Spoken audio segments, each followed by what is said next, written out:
మీ ఇంటి లోపలి గోడలు డాంప్నెస్ వచ్చి పుట్టి పెయింట్ అంతా కూడా ఈ విధంగా పీల్ ఆఫ్ అవుతుందా? ఇంటి లోపలి గోడలు కంప్లీట్గా మాయిశ్చర్ ఇల్లు మొత్తం స్ప్రెడ్ అవుతుందా?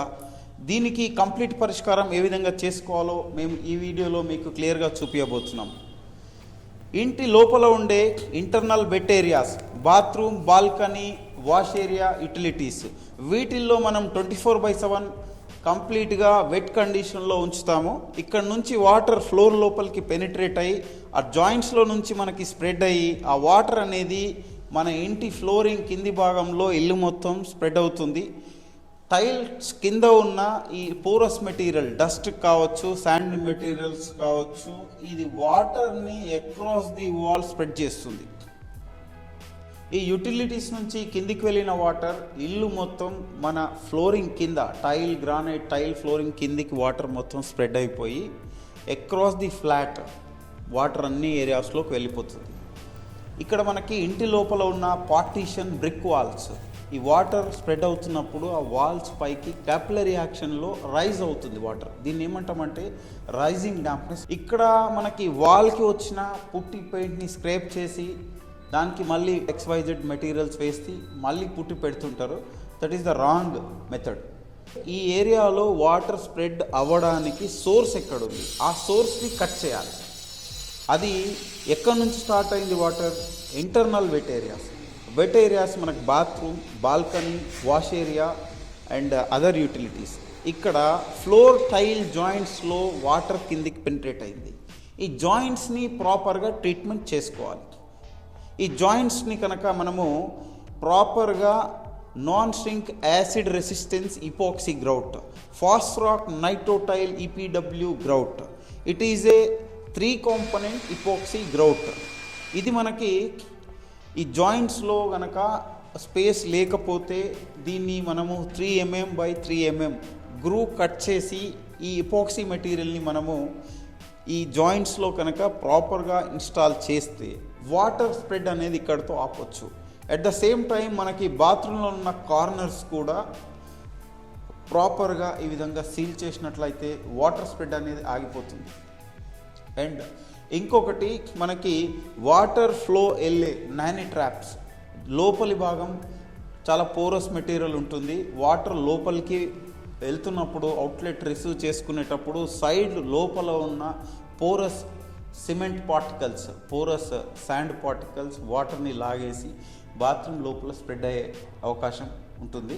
సో ఈ నానీ ట్రాప్ లోపల కూడా ప్రాపర్గా మనకి ఈ Renderoc plug, instant plugging compound and it is a fast setting compound, ఇది దీనితో కనుక ప్యాక్ చేసినట్లయితే మనకి వాటర్ లోపలికి స్ప్రెడ్ కాకుండా ఉంటుంది. అండ్ ఈ ఎపాక్సీ ట్రీట్మెంట్ చేసే కంటే ముందు బాత్రూమ్ని మినిమం 1 or 2 days డ్రై కండిషన్లో ఉంచిన తర్వాత ఈ ట్రీట్మెంట్ చేస్తే కనుక ఎపాక్సీ అనేది జాయింట్స్లో ప్రాపర్గా ఫిక్స్ అవుతుంది.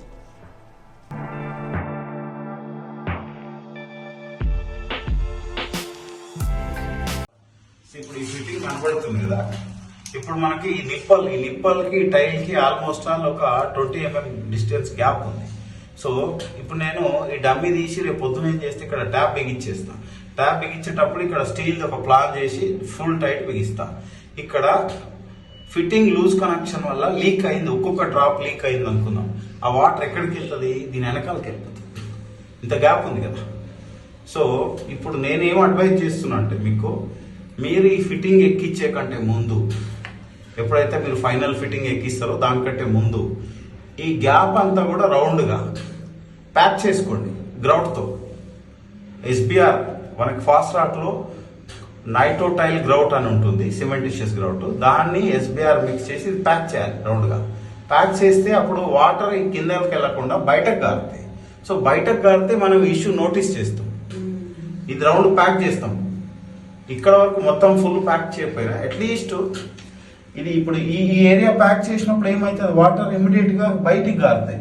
సో మన నోటీసబుల్లో ఉంటుంది, మన కంట్రోల్లో ఉంటుంది. ఇది ఇష్యూ లేదంటే వాటర్ దాని వెనకాలకి వెళ్ళిపోయి ఇల్లు మొత్తం స్ప్రెడ్ అవుతుంది, ఎక్కడ ప్రాబ్లం ఉందో తెలియదు. సో ఈ ఇష్యూ అనేది అన్ని ఫిట్టింగ్స్ చేయాలి, అన్ని ఫిట్టింగ్స్కి. ఇది ఒక్క దగ్గరనే కాదు, ఈ ఫిట్టింగ్ అండ్ పైన మనకి ఇక్కడ geyser point, hot water, cool water, shower.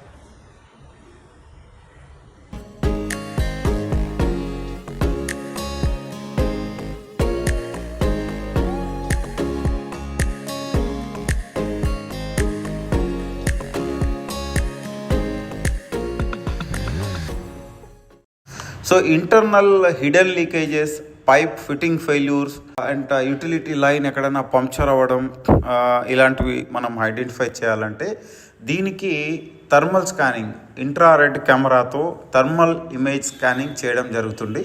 So thermal స్కానింగ్లో మనకి టెంపరేచర్ బేస్డ్ ఇమేజెస్ ద్వారా మనము సోర్స్ని ఫైండ్ చేయడానికి హెల్ప్ అవుతుంది. సో దాని ద్వారా మనము ఈ ఇంటర్నల్ హిడెన్ ఇష్యూస్ని మనం ఫైండ్ చేసుకోవచ్చు. But it is a third party service. So ఇది థర్డ్ పార్టీ సర్వీస్, మేము రిఫరెన్స్ ఇవ్వడం జరుగుతుంది. Depends on size of the building and number of యూనిట్స్ని బట్టి మనకి దీని ప్రైస్ అనేది డిసైడ్ చేయడం జరుగుతుంది.